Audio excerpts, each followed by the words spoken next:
کرو۔ یاد رکھیں علماء فرماتے ہیں کہ مسلمان پر اس کی ساری زندگی میں ایک مرتبہ صلاۃ علی النبی یہ فرض ہے، کمپلسری اوبلیگیٹری تھنگ ہے۔ جس طرح نماز فرض ہے، روزہ فرض ہے، زکوٰۃ فرض ہے، حج فرض ہے، اسی طرح مسلمان پر یہ فرض ہے کہ اپنی پوری ہول لائف میں once in his whole life وہ صلاۃ علی النبی ایک دفعہ ضرور پڑھے تاکہ اس کا فرض ادا ہو جائے۔ اور جب کسی گیدرنگ میں بیٹھا ہو اور وہاں پر آقا علیہ السلام کا نام آ جائے محمد صلی اللہ علیہ وسلم، تو اس گیدرنگ میں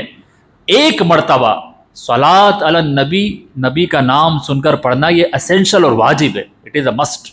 مگر ایک دفعہ پڑھنا ضروری ہے۔ بہتر تو یہ ہے کہ جب بھی آقا علیہ السلام کا نام لیا جائے تو صلی اللہ علیہ وسلم کہا جائے، مگر ایک گیدرنگ میں اگر آپ بیٹھے ہیں اور بار بار حضور علیہ السلام کا نام لیا جا رہا ہے تو ایک مرتبہ صلاۃ علی النبی